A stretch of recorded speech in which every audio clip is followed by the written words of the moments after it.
Amen. Isang pinagpalang umaga po sa ating lahat-lahat po tayo ay tumayo. Hallelujah. Maaari po ba natin batiin ng ating katabi ng 2 thumbs up? You are Charito. Praise your name, O Jesus. Hallelujah. Hallelujah. For God so loved the world that He gave His only begotten Son, that whoever believes in Him should not perish but have eternal life. Tunay nga po nang dahil sa sukdulang biyaya ng ating Panginoon, meron tayong buhay na walang hanggan. Amen po ba? Kaya marapat lamang po na atin siyang papurihan, atin siyang itaas, at atin siyang dakilain. Hallelujah! Oh, we praise you, Jesus! We welcome you in this place, Father! We worship you, we adore you, we exalt your name on high, Jesus! Hallelujah! Hallelujah! Oh, we thank you, Jesus. We thank you for your unconditional love, oh Father. Hallelujah. Hallelujah. You came from heaven to earth to show the way, from the earth to the cross, my debt to pay, from the cross to the grave, from the grave to the sky. Lord, I lift your name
Lord God, that you are the reason of this season, oh God.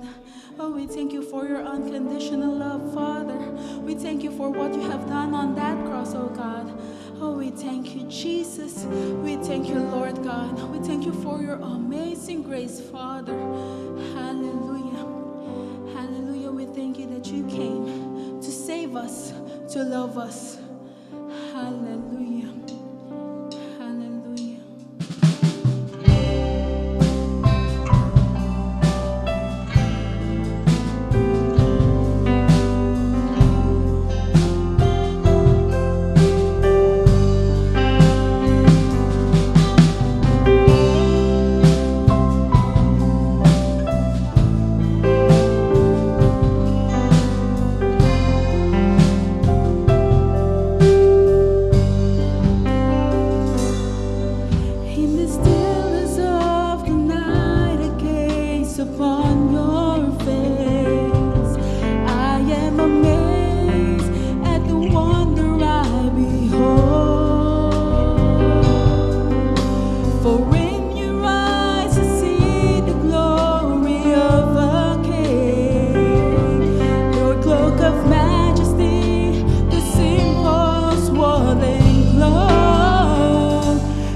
to be praised, our King of Kings and our Lord of Lords. Hallelujah, hallelujah. Oh, we thank you, Jesus. Words are inadequate to express how grateful we are, how thankful we are, for you have been faithful in our lives, Jesus. We thank you that you came. We thank you that you saved us, Lord God. Thank you for saving us, Lord God. Thank you for loving us unconditionally, Father. Maraming salamat po, Panginoon, sa inyong kabutihan sa aming mga buhay, O God. Tanggapin niyo po ang aming mga papuri, ang aming pasasalamat, Panginoon. At ito ay dahil lamang, Panginoon, sa inyong sukdulang biyaya sa aming mga buhay, O God. Hallelujah, hallelujah. Minsan pa, binabalik namin ang pinakamataas na papuri at pasasalamat sa iyong pangalan. Lahat ng anak at pinagpala ng Diyos ay magsabi na Amen, Amen. Hallelujah, hallelujah. Thank you, Jesus. Thank you, Lord God. Hallelujah, hallelujah. Bago po tayong babatiin po natin ulit ang ating katabi, 2 thumbs up, you are Charito. Maraming salamat po. Makakaupo na po tayong lahat.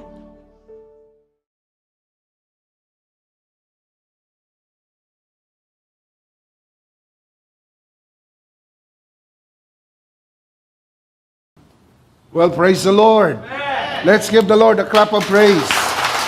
Come on, clap your hands. Make a joyful noise to God. Make His praise glorious, for the Lord our God is truly awesome. Everybody shout, praise the Lord. Praise the Lord. Hallelujah. Hallelujah. Well, how are you today? All is well. Pakibati ang katabi ng 2 thumbs up. You are Charito, blessed and highly favored of God. Do you believe that? Yes. Do you always believe that? Yes. Do you confess that every day? Yes. We should. Let's do that today. I am Charito. I am Charito. I am blessed and highly favored. I am blessed and highly favored. I am a child of God. I am a child of God. Give the Lord a clap of praise. Thank you, Jesus. Well, good morning, good afternoon, good evening mga kabiyaya. Anumang oras nyo napapanood ang broadcast na ito. Ako po si Bishop Emmy. And by the time you see this, it's Christmas Day. Merry Christmas to everyone. Palakpakan si Lord. Amen. So pakibati ang katabi ng Merry Christmas. Merry Christmas. Merry Christmas! Palakpakan natin si Lord. Come on! Thank you, Jesus! Ito po ang worship online ng The Lord's Community and EMI Community. If you are watching this broadcast for the first time, please like and follow us on Facebook. Over 100,000 people follow us on Facebook. Please join us and experience the difference. When you follow us on Facebook, don't forget to click the See First button and turn on your notification. And if not asking too much, and I know it's not, please subscribe to EMI channel at YouTube. Meron po tayong bago sa social media platform, mga kabiyaya, doon po sa mga TikTokers. Kasama nyo po si Bishop Emmy. Please follow Bishop Emmy on TikTok. Ito po'y para sa ating nuggets of grace, pirasong biyaya para sa pang-araw-araw na buhay.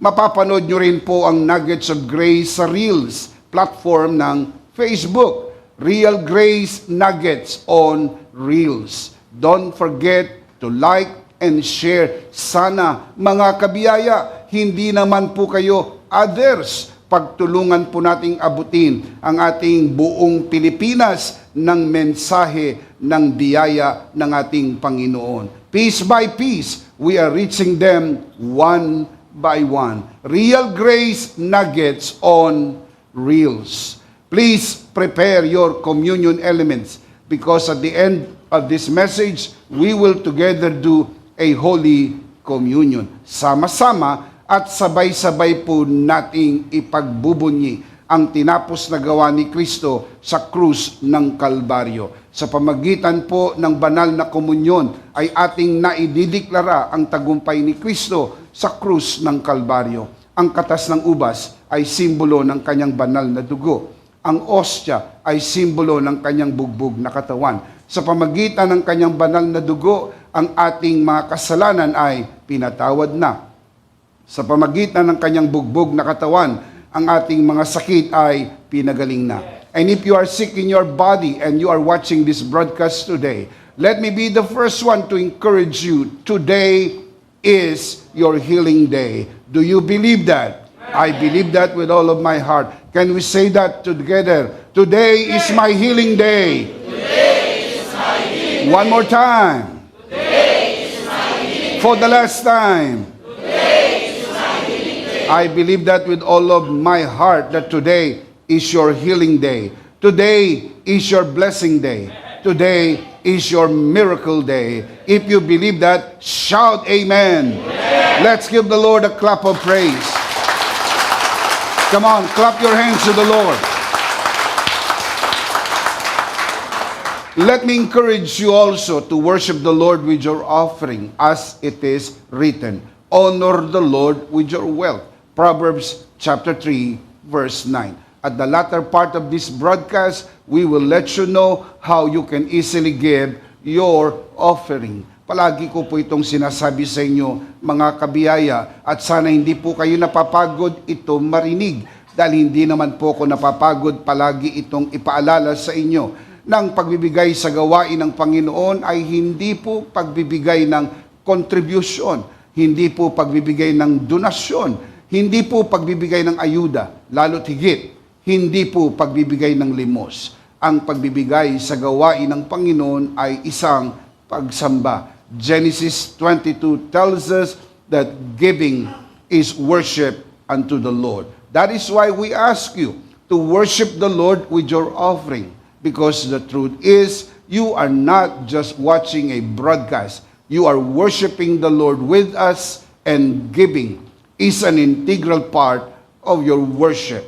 The Apostle Paul writes, each man should give what he has decided in his heart to give, not reluctantly or under compulsion, for God loves a cheerful giver. 2 Corinthians 9:7. Palaging tandaan, mga kabiyaya, walang maliit na halaga na hindi makakatulong. Lahat ng halaga, maliit man o malaki, ay mahalaga at makakatulong.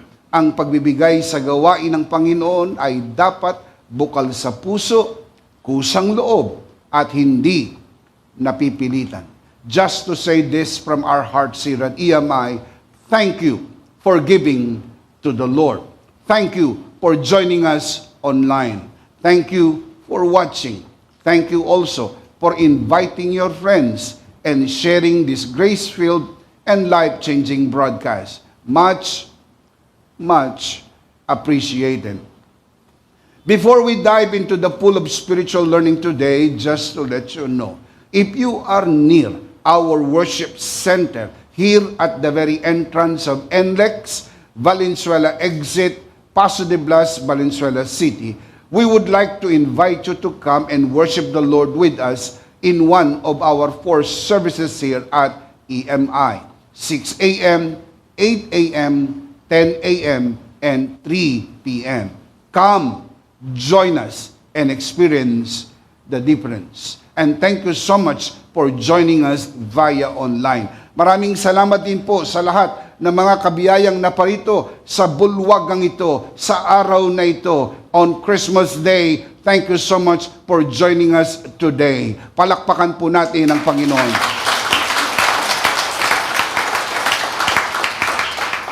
One more thing, I would like to personally invite you to join us on Sunday, January 1st, 2023, in our New Year's service on 3 schedules, 3 p.m., 5 p.m., and 7 p.m.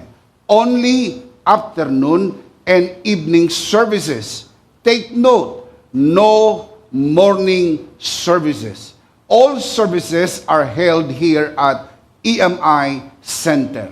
Merry Christmas and Happy Holidays. Let's give the Lord a clap of praise.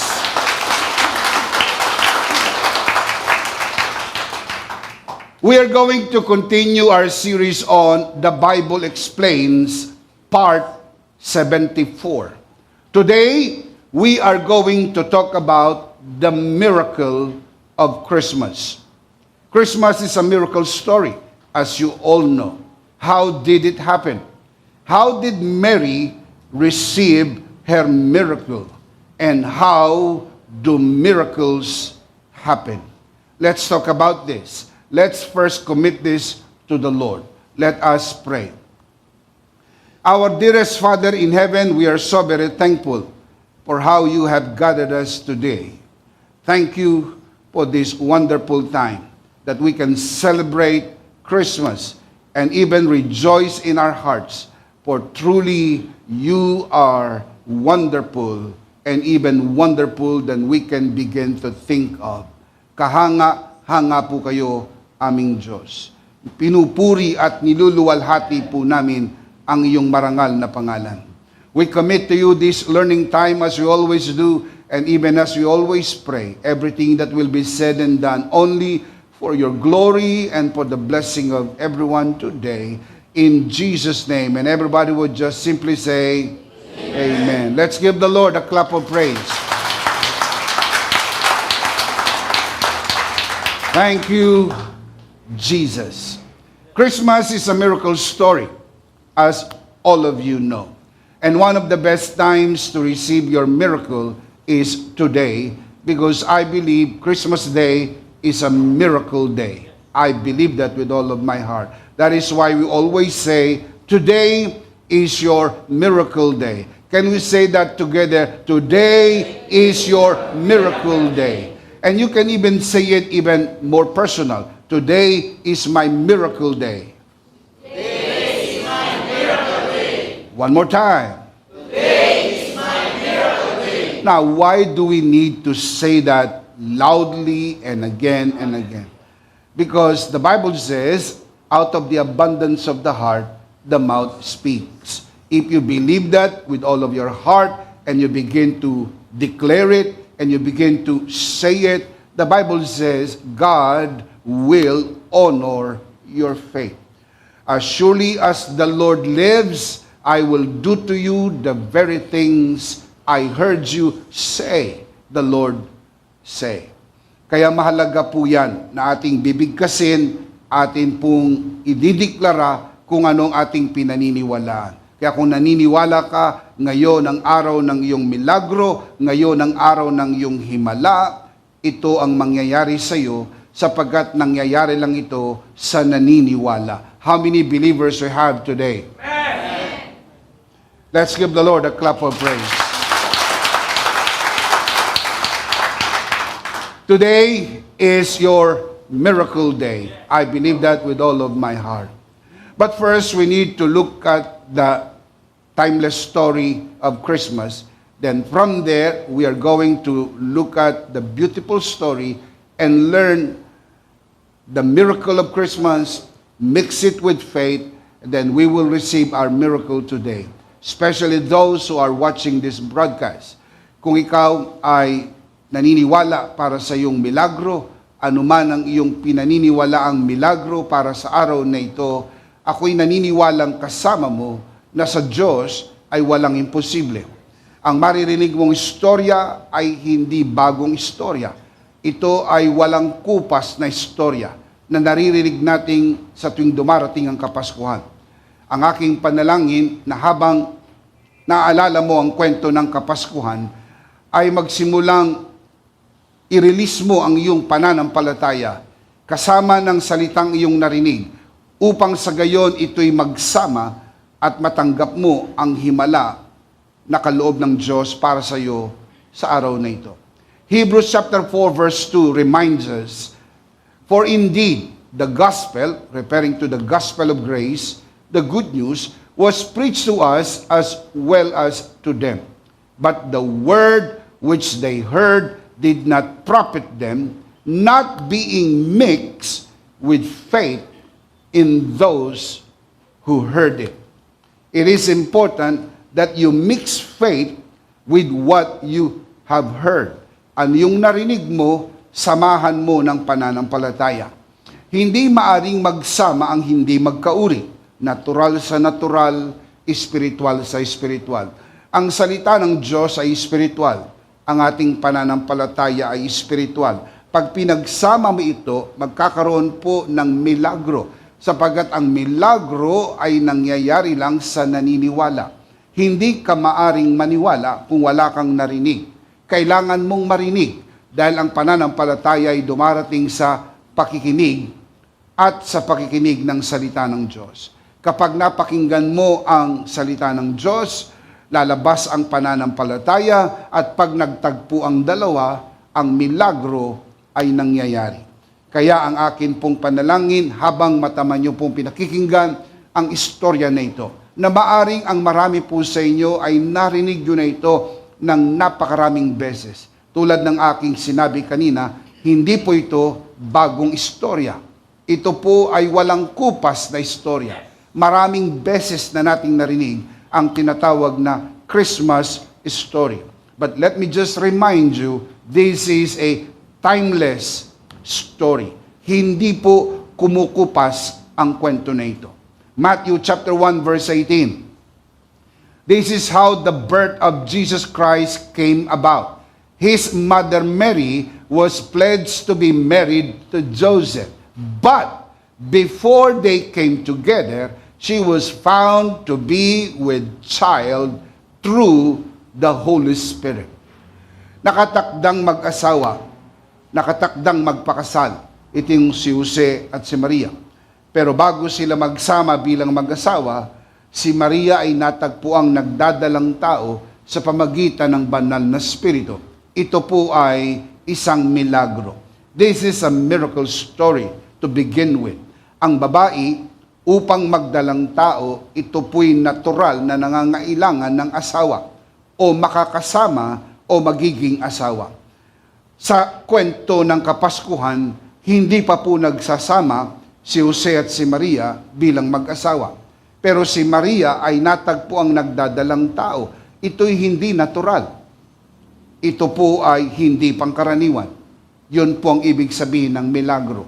Hindi natural at hindi pangkaraniwan. Kapag pangkaraniwan, ang tawag natin natural. Kapag di pangkaraniwan, ang tawag natin supernatural. Ang miracle o ang milagro ay supernatural. Mga hindi pangkaraniwang pangyayari sa buhay ng sinuman. Kailangan po natin ito sapagkat may mga bahagi sa buhay natin na hindi po kayang pangyarihin ng natural na pamamaraan. Ang siyensya at medisina, sa anumang galing at husay nito, meron siyang limitasyon. Darating ang panahon na hindi na kaya ng gamot, ospital at ng doktor. Pero sa Diyos, walang imposible. Ibig sabihin, kailangan mo maniwala para sa milagro. May mga bagay na hindi na kaya gawin ng tao.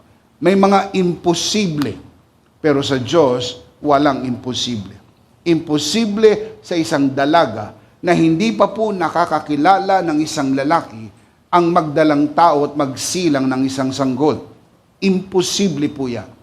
Hindi po yan maaring mangyari. Ngayon, kung imposible, sa Diyos, walang imposible.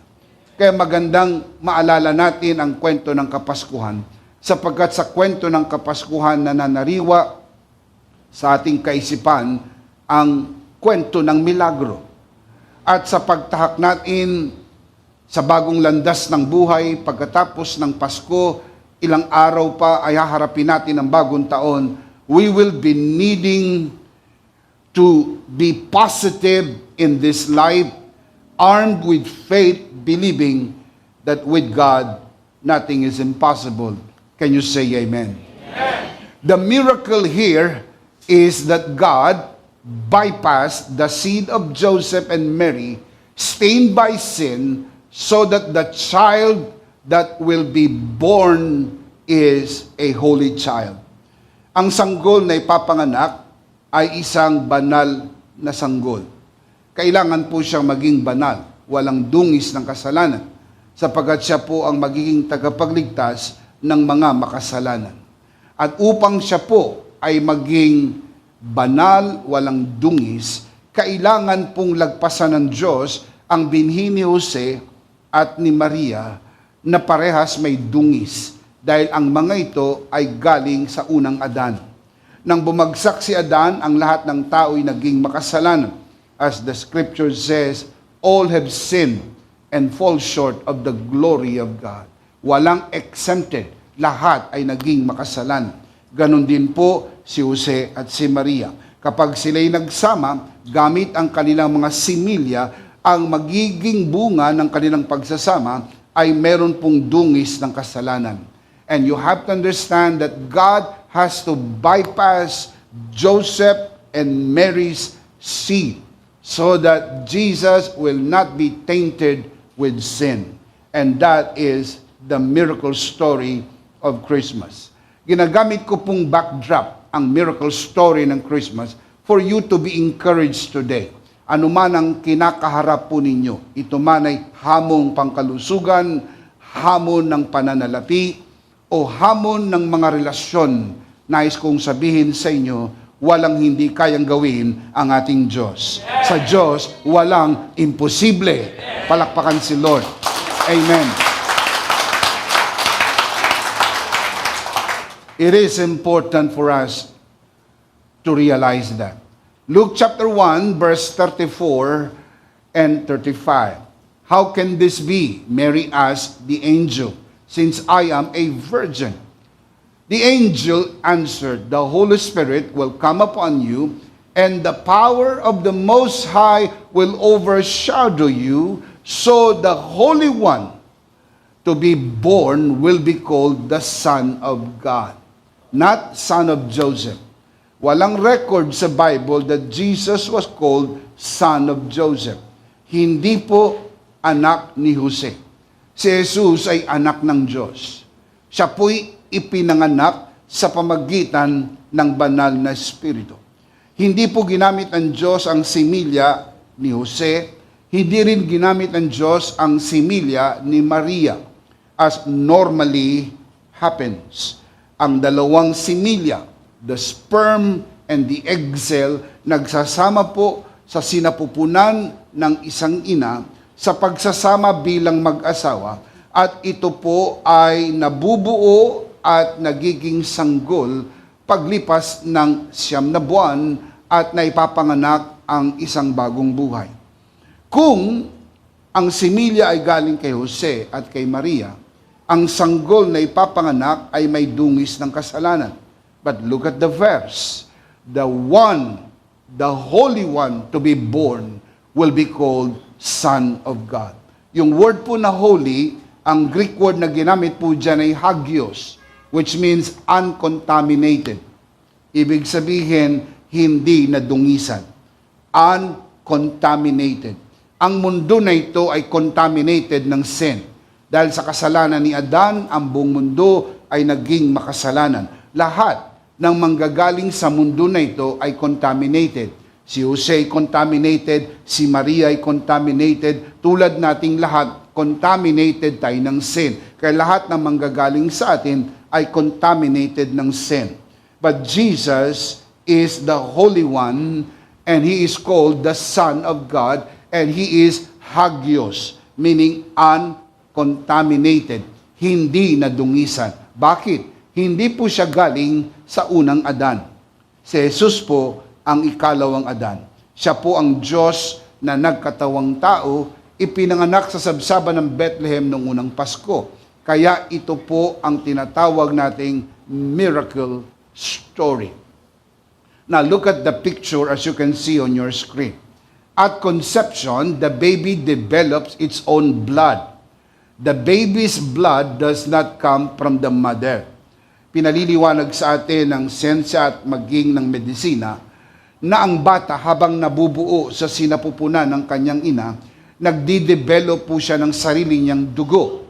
Hindi po yan galing sa kanyang ina. Hindi po galing sa ama.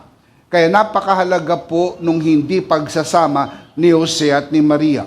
Well, technically, dahil parehas na similya ang ginamit sa tatay at sa nanay, ang bata ay mayroong bahagi galing sa nanay at galing sa tatay.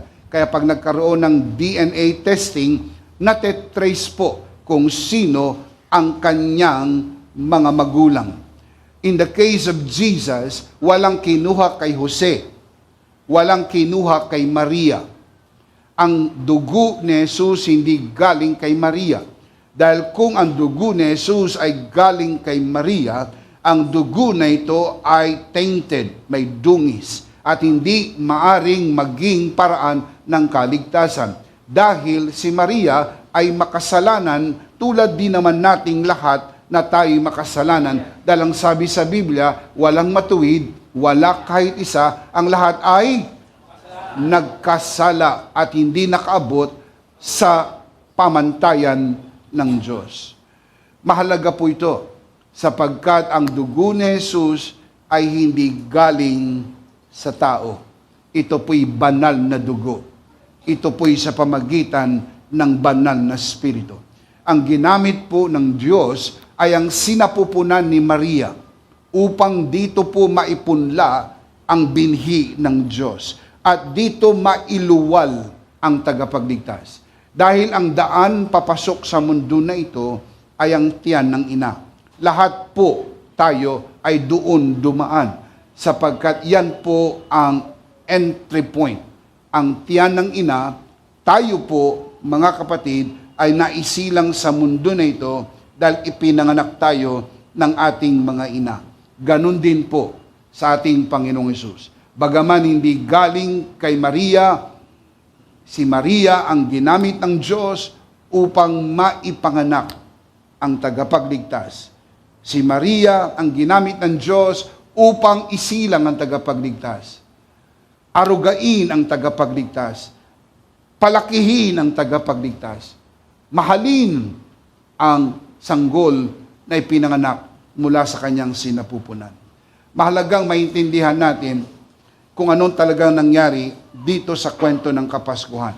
So allow me to just first set the stage for you to see the backdrop of the story, and from there, we will get the light application.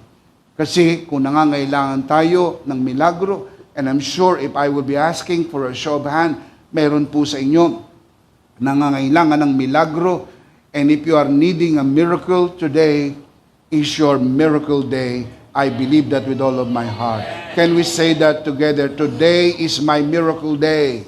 Today is my miracle day. And as we say that, we need to first look at the backdrop of the story. This is not going to be too long. This is just a very short story. But I want you to see this. Some of you know this already. Some of you have heard this many times. And you who are watching this broadcast, many of you probably you memorize the story, but let's look at this together. Luke chapter 1, verse 26, following verses. In the 6th month, God sent the angel Gabriel to Nazareth, a town in Galilee, to a virgin pledged to be married to a man named Joseph, a descendant of David. The virgin's name was Mary. Dito po sa mga talatang ito, ibinigay po sa atin ang mga importanteng detalye ng istorya ng Pasko. Binanggit ang pangalan ng anghel. Binanggit ang mga tauhan, si Joseph, si Mary. Binanggit din po, mga kapatid, kung saang lugar. Ito ay sa Nazareth, isang maliit na bayan sa probinsya ng Galilea. At binanggit din po ang pangalan ng birhen, ang pangalan ay Maria. Look at verse 28. The angel, referring to angel Gabriel, went to her referring to Mary, and said, "Rejoice, highly favored one, the Lord is with you. Blessed are you among women."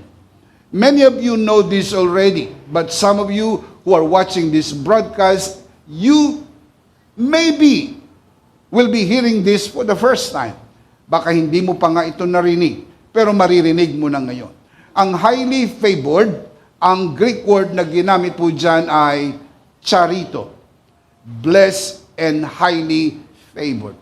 Mahalaga po yung salita na yon. Madalas yan naririnig sa amin. Charito, charito, charito. I am charito. I am blessed and highly favored.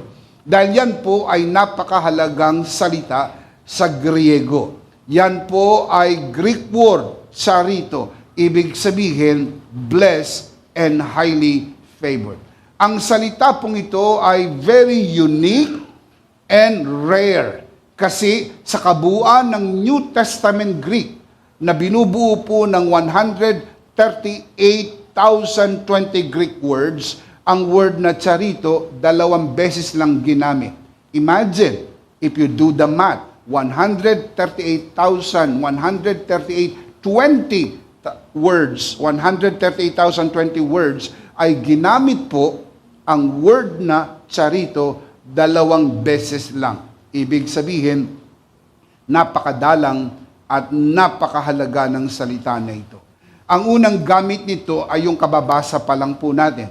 Luke chapter 1 verse 28. Nandun po yung highly favored. Ang Greek word, charito. Sabihin po natin, charito. Charito. I am blessed and highly favored. Yun po ang ibig sabihin ng charito. Blessed and highly favored. Ang pangalawang gamit po niyan ay mababasa natin sa Ephesians chapter 1 verse 6. This is the second and the last use of the word charito. To the praise of the glory of His grace by which He made us accepted in the beloved. Yung word po na beloved, agapitos. Agape, love, agapitos, love by God. So ang tinutukoy pong agapitos, tayo. Tayo po, mga kapatid, ang minahal at minamahal ng Diyos. Can you say amen? Amen. Yung word po na accepted, ang Greek word ay charito. Accepted, charito. Ibig sabihin, blessed and highly favored. There are only two people in the Bible called charito. 2 tao lang. Una ay si Mary, pangalawa ay ang mga believers. Si Mary po ay tinawag na charito. Dumating yung anghel at sinabi sa kanya, rejoice, charito. Rejoice, highly favored one. Ibig sabihin, si Maria ay blessed and highly favored. Hindi lang si Maria, tayo rin ay blessed and highly favored. Can you say amen? This is very important sapagkat wala pong nagagawa pa si Maria, tinawag na po siyang blessed and highly favored. Ang pagiging pinagpala at pinaburan ay hindi nakasalalay sa iyong gawa. Ito po'y iginagawad ng Diyos sapagkat ito'y kaloob ng Diyos. Ibig sabihin, hindi ka naging charito dahil meron kang nagawa. Wala ka pang nagagawa, charito ka na dahil kay Kristo na ating Panginoon, na ating tagapagligtas. Amen.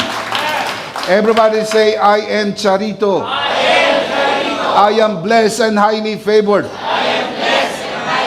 And please remember that. Dalawa lang, si Maria at ang mga mananampalataya. Wala na si Maria, kaya tayo na lang ang natitirang charito, blessed and highly favored of God. Can you say amen? Amen. Now, going back to Luke chapter 1, let's read verse 29. Mary was greatly troubled at his words, the words of angel Gabriel, and wondered what kind of greetings this might be. Binati siya, di ba, nung anghel. Rejoice, charito. Rejoice, blessed and highly favored one. Hindi niya alam kung anong ibig sabihin nun. Naging palaisipan sa kanya. Nagimbal siya. Ano yung ibig sabihin ng pagbati na ito? Look at the scripture. Mary was greatly troubled at his words and wondered what kind of greeting this might be. Look at the next verse, verse 30. But the angel said to her, do not be afraid, Mary. You have found favor with God. Now take note. You have found favor with God. Yung word na found ay eurisko. Yan po ibig sabihin, you have obtained or you were given favor. Yung word po na favor Ang Greek word na ginamit po dyan ay charis, which means grace. Unmerited, unearned, and undeserved. Yan po yung tatlong description ng charis. Unmerited, unearned, and undeserved.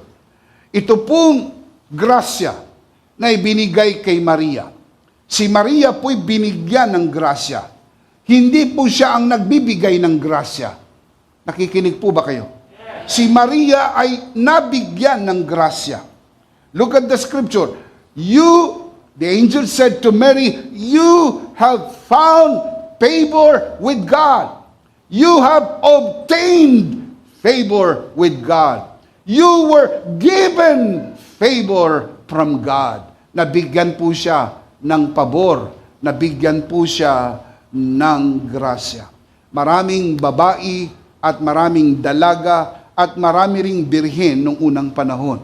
Hindi lang po si Maria ang nag-iisang birhen nung panahong iyon. Maraming pagpipilian. Maaring ang iba ang napili. Pero si Maria ay pinili hindi dahil meron siyang kakaibang katangian, kundi siya po'y nabigyan ng biyaya. Ganyan po ang biyaya. Hindi dahil ikaw ay bukod tangi, hindi dahil ikaw ay mahusay, hindi dahil ikaw ay magaling, kundi ikaw ay biniyayaan ng Panginoon ng kanyang kagandahang loob. Can you say amen? Well, I need to be very careful here because it is like walking on a very thin ice. Let me say this carefully. We respect Mary with the highest regard that can be given to any human being. But we do not worship her because she is not God. Ginagalang po natin si Maria, in my opinion, sa lahat ng tao sa buong mundo, siya po ang bukod tanging kagalang-galang. Pero hindi po ito magmemerito ng pagsamba para sa Kanya, sapagkat ang Diyos lang ang dapat sambahin. Dahil si Maria ay hindi po Diyos, hindi po siya ina ng Diyos, kaya hindi po siya pwedeng sambahin. Maliwanag po yan sa Matthew chapter 4 verse 10, worship the Lord your God only. Hindi pwedeng sambahin ang hindi Diyos. Sinasabi po namin ito ng may buong paggalang. Alam ko po na ang Pilipinas ay kilalang isang katolikong bansa at maraming nanonood sa broadcast na ito na mga Katoliko. At may mga kamag-anak pa rin po kayo na mga Katoliko. Sinasabi ko po ito hindi para sakta ng damdamin ng sinuman. And I need to be very respectful. Iginagalang po namin si Maria. Ibinibigay namin ang pinakamataas na paggalang na pwedeng ibigay sa sinumang tao. Pero hindi po namin sinasamba si Maria. Hindi po kami nananalangin kay Maria sapagkat si Maria ay hindi Diyos. Only God should be worshipped. Mary is not the mother of God. God has no mother. God has no beginning, no ending. Mary has. Ang Diyos walang simula, ang Diyos walang wakas. Si Maria ay may simula, si Maria ay may wakas, kaya si Maria ay hindi Diyos, hindi ina ng Diyos, at hindi po siya dapat sambahin. She cannot be the mother of God because she herself is not God. Ang Diyos lang ang dapat sambahin. She was the mother of Jesus in the flesh at the very least, but not exactly because even his flesh does not come from her. Pero tinawag po siya sa Bible the mother of Jesus, not the mother of God. As you all know, si Jesus ay nag-incarnate bilang tao. Hindi po galing kay Maria ang pagka-Diyos ni Jesus. Si Jesus ay Diyos na, wala pa si Maria. Si Jesus ay Diyos na nagkatawang tao. In the beginning was the Word, and the Word was with God, and the Word was God. And the Word became flesh. Yun po yung incarnation. Nung siya'y magkatawang tao, mga kapatid, maging ang kanyang katawang lupa ay hindi po galing kay Maria. Hindi ginamit ng Diyos ang similya ni Maria. Hindi ginamit ng Diyos ang similya ni Jose. Na kapag nagsama, ito yung nabubuong katawan sa sinapupunan. Ang sanggol na nabuo sa sinapupunan ni Maria ay sa pamagitan ng banal na Espiritu. She was Jesus' mother in the sense that she gave birth to him in the flesh, nursed him as a good mother would do to her children. Siya po ay tinawag na ina ni Jesus dahil siya po ang nagluwal. Siya po ang nag-aruga. Siya po ang nag-alaga. Kaya marapat lang tawagin po siyang ina ni Jesus. Kahit nga hindi mo tunay na anak, hindi ba pagka inampun mo at ikaw ang nag-aruga, ikaw ang nagmahal, ikaw ang nagpuno ng pangangailangan, ikaw ang nag-asikaso, ikaw ang nagpaaral, ikaw ang nagpalaki. Hindi ba't lalaki ang bata na ikaw ang kikilalaning ina? Hindi mo pa ho yun iniluwal. Si Jesus ay iniluwal ni Maria. Hindi nga lang po galing kay Maria, hindi po galing kay Jose.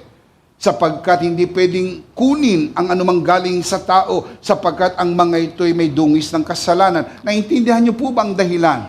Kung bakit hindi po kailangan manggaling kay Jose at kay Maria, sapagkat madidisqualify si Jesus being the Savior, sapagkat magkakaroon ng dungis ang kanyang dugo. Pero siya po'y ina ni Jesus sa katawang tao.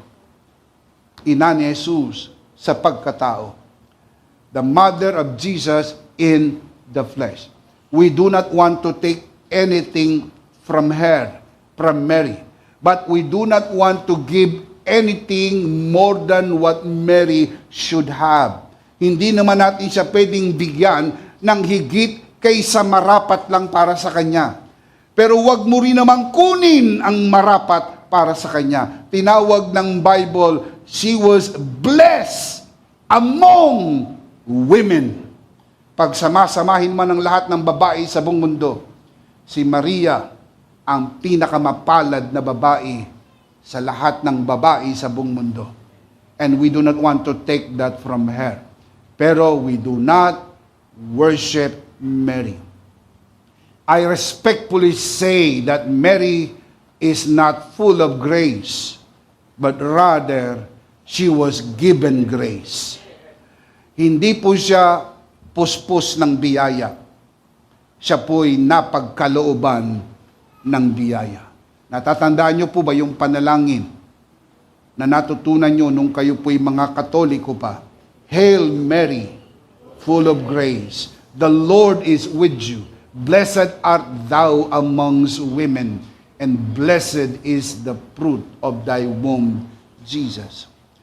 Ipinapanalangin ito ng paulit-ulit. Sinasamba si Maria sa pamagitan ng panalangin, Hail Mary, full of grace. I want to say this respectfully. You who are watching this broadcast, I do not want to hurt your religion. I do not want to hurt your feeling. But I need to let you know that is not in the Bible. Si Maria po ay hindi full of grace. Si Maria po ay binigyan, pinagkalooban at nakatagpo ng biyaya ng Diyos. She was given grace, she obtained grace, she found grace. Now look at the scripture. The verse is the voice of God, correct? Yes. Look at the scripture. Luke chapter 1 verse 30. But the angel said to her, Angel Gabriel, talking to Mary, do not be afraid, Mary. Mary, you have found favor with God. Hindi po siya ang pinanggagalingan ng pabor. Siya po'y nabigyan ng pabor. Do you understand that? We say that respectfully to every one of you who are watching this broadcast. Please, understand. Huwag po kayo magalit. Hindi po namin dinidisrespect si Mary. Hindi po namin binababa si Maria. Inilalagay lang po namin si Maria sa tamang pwestong dapat niyang kalagyan. Ginagalang po namin siya. Pero hindi po siya ang puspos ng biyaya. Siya po'y nabigyan ng biyaya. Isa lang ang tinawag sa Bible na puspos ng biyaya. Walang iba kundi ang ating Panginoong Jesus. Jesus, full of grace. Can you say amen? Let me show you the verse, John 1:14. And the Word became flesh and dwelt among us, and we beheld His glory, the glory of the only begotten of the Father, full of grace and truth. So who is full of grace? Who is full of grace? Jesus is full of grace. Si Jesus po ang full of grace. Hindi po si Maria. Mary was not the dispenser of grace, but receiver of grace. She found grace with God. She obtained grace, and she received grace. Can you say amen? When we say this, are we disrespecting Mary? Not at all. 1,000,000 times no. Ginagalang natin si Maria. And again, sinabi ko na po kanina, sasabihin ko po uli, we respect Mary with the highest respect, with the highest regard, with the highest esteem that can be given to any human being. But we do not worship Mary. We do not pray to Mary. We only worship God. We only pray to God. Because it is clear in the scripture, worship God only. Can you say amen? Palakpakan natin si Lord. Amen. Even Mary herself acknowledged her need for a Savior, because she cannot even save herself. Hindi niya kayang iligtas ang kanyang sarili. Kaya siya mismo kinilala niya na kailangan niya ng tagapagligtas. Luke chapter 1 verse 46 to 47. Mary said, "My soul glorifies the Lord, and my spirit rejoices in God, my Savior." Ang Diyos hindi nangangailangan ng tagapagligtas, dahil ang Diyos ang tagapagligtas. Si Maria ay hindi po ina ng Diyos at hindi rin po siya Diyos. Kaya siya'y nangangailangan ng tagapagligtas at ang Diyos lang ang tagapagligtas. We respect Mary and put her in the rightful place as Blessed Mary. Tinanong ako, pwede ba natin siyang tawaging Blessed Mary? Of course. Ikaw nga, pwede kang tawaging Blessed John. Blessed Josephine. Blessed Emmy. Lahat ay pwedeng tawaging blessed. Hindi lang naman si Mary ang pwedeng tawaging Blessed Mary. Pwede rin tawaging Blessed Kulas. Ano man ang pangalan nyo, ilagay nyo na lang ang pangalan ninyo doon. Kayo yon, kasi blessed and highly favored ka ng ating Panginoon. Amen. Pwede ring Blessed Jam, dahil birthday niya. Happy birthday, Nak. Praise God. Lahat ng pangalan ay pwede. Naisip ko nga ngayon, Blessed Ike. Blessed Easy. Put names there. Pangalan ninyo. Mamaya, pagharap nyo sa salamin, tawagin mo ang sarili mong blessed, sapagkat ikaw ay pinagpala ng Panginoon. Taas ang kamay ng mga pinagpala ng Panginoon. Palakpakan si Lord. Amen. Amen. Si Mary po ba'y charito? Ikaw ba'y charito? Sa makatwid, kung ano ang tawag kay Mary, tawag din sa iyo. Si Mary ay charito, blessed and highly favored. Tayo kay Kristo, charito, blessed and highly favored. Give Him praise. Hallelujah. Pero hindi po siya pwedeng tawaging Blessed Mother of God. I say this respectfully. When you say that, that is wrong. Biblically wrong, theologically wrong. And I say this respectfully, don't stay wrong. You know the truth, and the truth will set you free. Ang katotohanan ay mapagpalaya. Palakpakan natin si Lord. Amen. Going back to the Christmas story, Luke chapter 1 verse 29. Mary was greatly troubled at his words, wondered what kind of greetings this might be. But the angel said to her, "Do not be afraid, Mary. You have found favor with God." You have found favor with God. Can you say amen? Look at verse 31.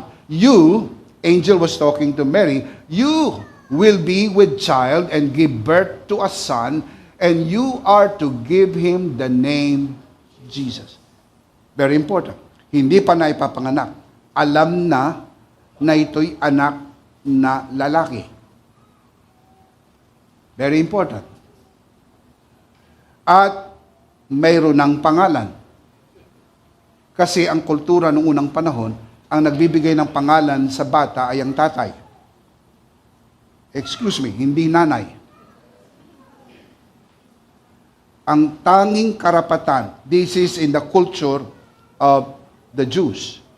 Ang buong karapatan ng pagbibigay ng pangalan ay doon sa tatay. Hindi sa kapitbahay. Delikado yan. Pag yung kapitbahay ang nagbigay ng pangalan, ang nagbibigay ng pangalan ay ang tatay. Sure tayo dito. Natatandaan niyo po nung mga anak si Elizabeth, hindi alam kung ano ang ipapangalan. Sino ang tinawag? Si Zacarias. Dahil yun po yung tatay. At tinanong yung tatay, anong ipapangalan? John. Ibig sabihin, grace. Grace. John. Sa Hebrew, grace. Kaya mga kapatid, ang pagbibigay ng pangalan ay mahalaga. Ang nagbigay ng pangalan sa sanggol ay ang Diyos. Dahil anak ito ng Diyos. Hindi ito anak ni Jose. Kaya hindi po ito Joseph Jr.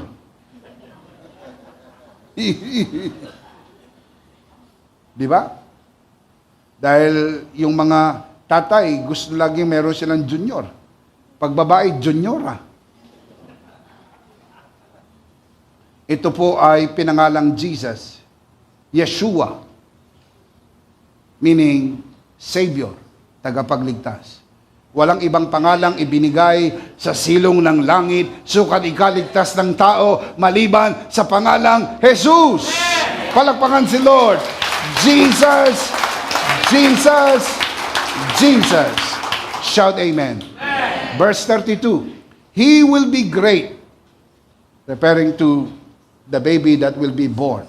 He will be great and will be called the Son of the Most High. The Lord God will give him the throne of his father David, and he will reign over the house of Jacob forever, and his kingdom will never end. His kingdom will never end. Verse 34. Now, here's the miracle of Christmas. Verse 34. How can this be? Nako, lulang-lula na si Maria sa lahat ng sinasabi nung anghel. Paano mangyari yan? How can this be? Tanong ni Maria. How can this be?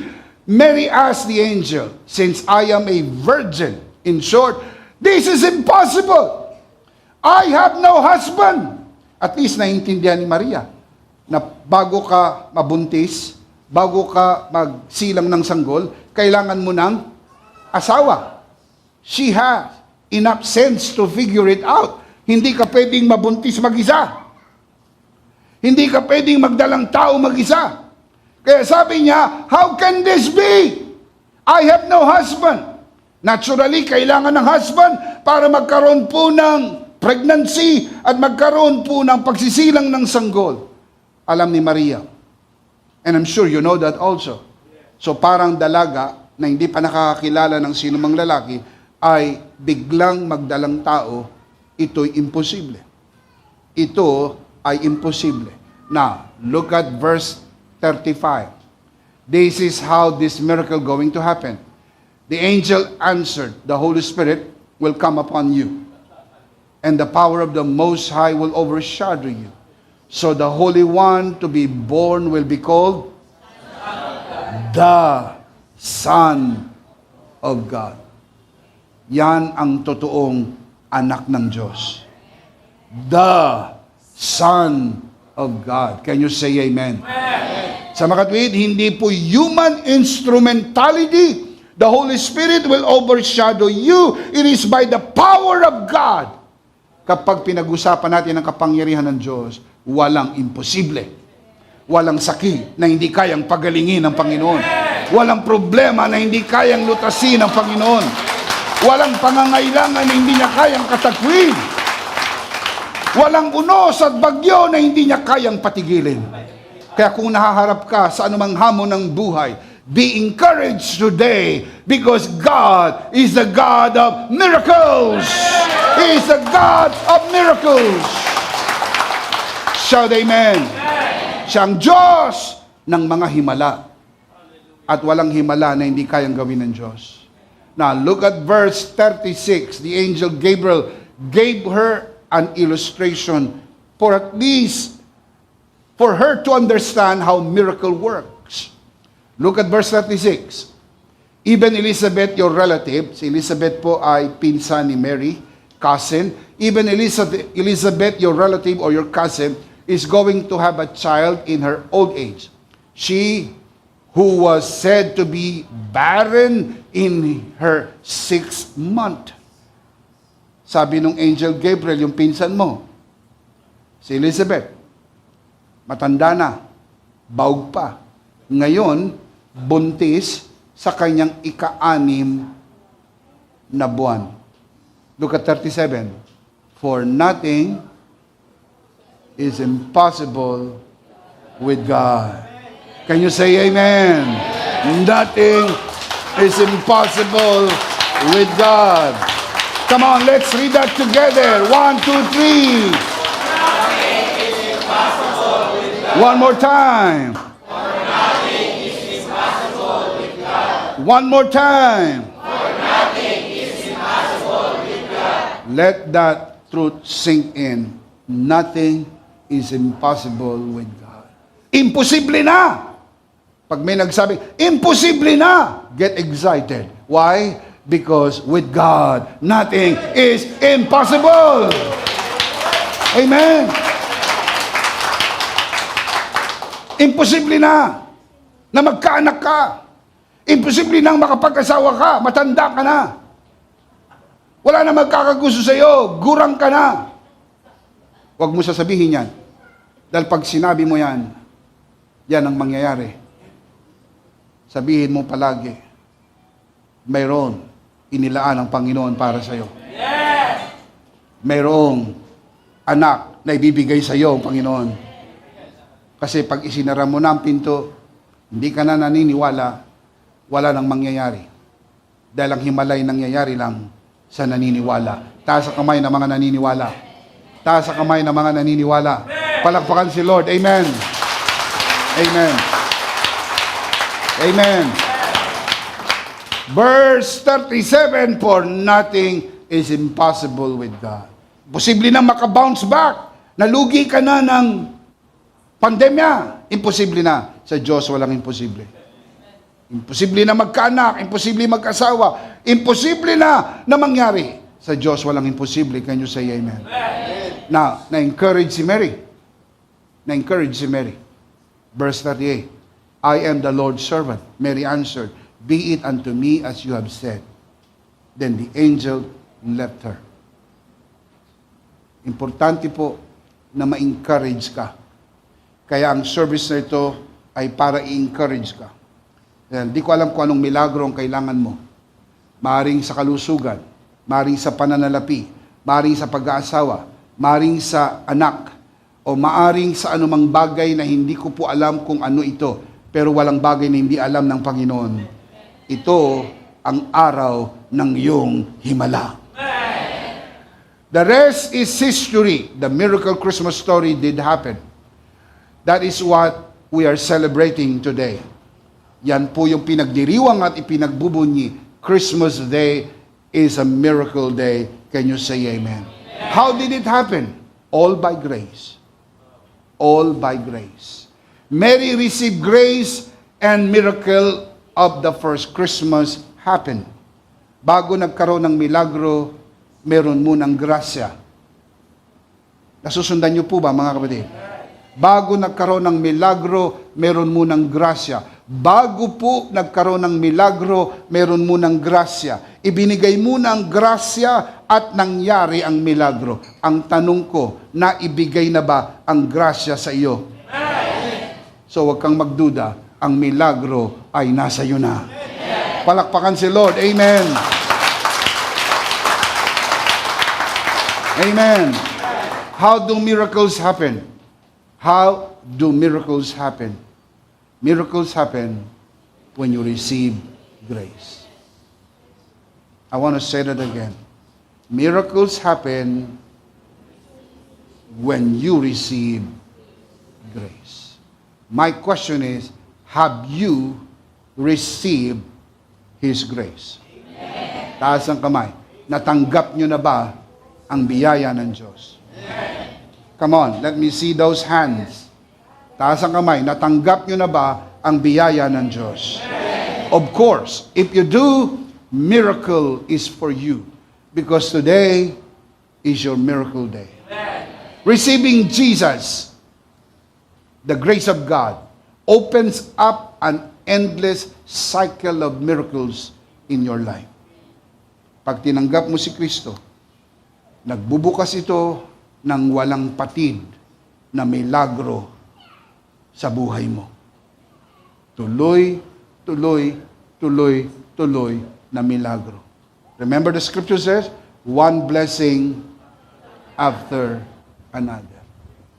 Sapagkat natanggap mo na ang grasya ng Panginoon. The greatest miracle, second to none, is to receive Jesus and be saved.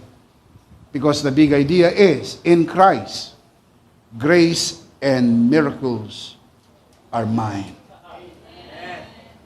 Amen. Amen. Come on, what is the big idea? In Christ, grace and miracles are mine. One more time. In Christ, grace and miracles are mine. In Christ. Are you in Christ? Yes. Are you blessed and highly favored? Yes. Have you received the grace of God? Yes. Are you charito? If you are, then grace and miracles are yours. Can you say amen? Amen. Of course, we do not want to end this broadcast without giving you, who are watching this broadcast, the opportunity to receive the grace of God. Receive Jesus today and be saved. If you want to receive Jesus today. Huwag mo nang ipagpabukas. Ngayon na mismo, dahil ngayon ang araw ng kaligtasan. Manalangin tayo, kung nais mong tanggapin ang Panginoon Jesus sa iyong puso. Taas natin ang ating dalawang kamay, lahat ng narito. Tayo po'y manalangin ng pagtanggap. Sumunod tayo sa panalangin ng pagtanggap. Panginoong Jesus, ako po'y makasalanan.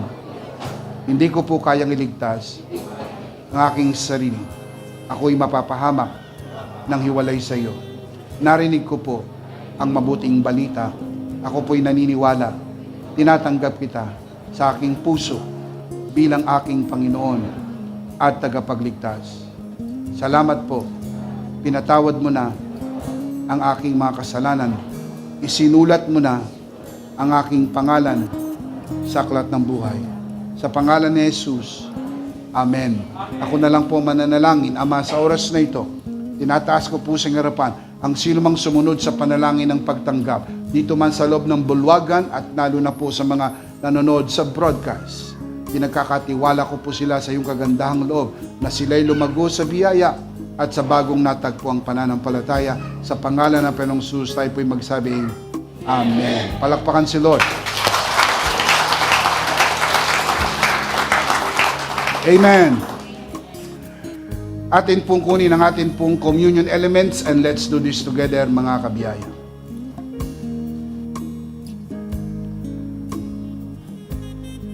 Let's do this together, mga kabiyaya. Hawak-hawak po natin ang pinakamakapangyarihang simbolo ng tinapos na gawa ni Kristo sa krus ng Kalbaryo. Ito ang aral na tinanggap ko sa Panginoon at ngayon naman ay binibigay ko sa inyo nang gabing siya'y pagkanuloy dumampot siya ng tinapay.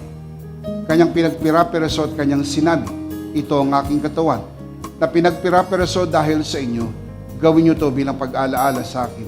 Sabay-sabay po natin gawin.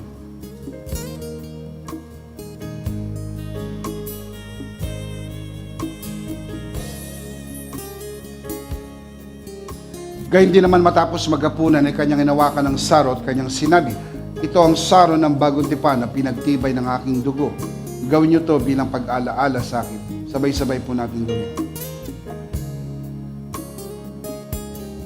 Ate po itaas ang atin pong dalawang kamay at sumunod po tayo sa panalangin ito.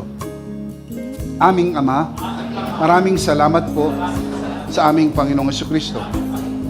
Panginoong Jesucristo, maraming salamat po sa iyong banal na dugo na iyong itinigis sa krus ng Kalbaryo.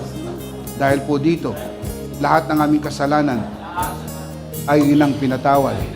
Maraming salamat po sa iyong katawan na nabugbog at nasugatan. Dahil po dito, lahat ng aming sakit ay inang pinagaling. Gaya ng nasusulat sa iyong mga sugat, ako'y magaling na. Ako'y naniniwala, ako'y magaling na. Aking idinideklara, ako'y magaling na. Ako'y malusog, malakas, masigla, pinagpala, pinaburan, at mabubuhay ng mahaba sa pangalan ni Jesus.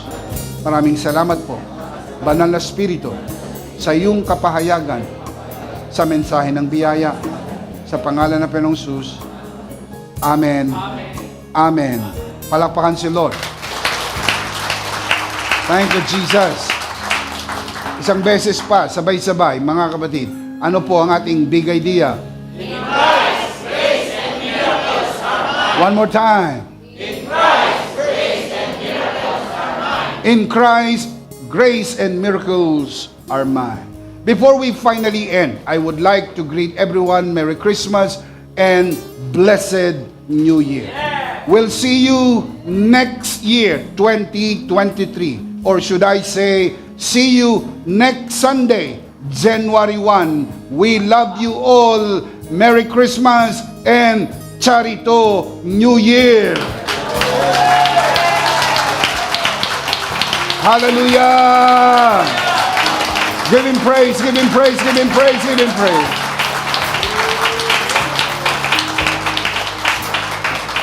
Last of all, let me speak to your heart, you who are watching this broadcast. If this broadcast has blessed you, and if not asking too much, I would like you to bless this ministry with your love offering, so that together we can reach the world with the message of full grace. And from the bottom of our hearts here at EMI, we would like to say thank you for giving to the Lord.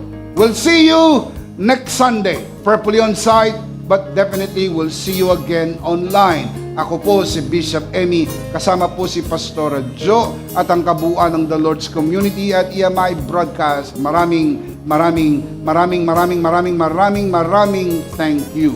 Stay a bit for more announcement. Stay safe, stay blessed, stay connected. Always remember, in Christ, you are Charito!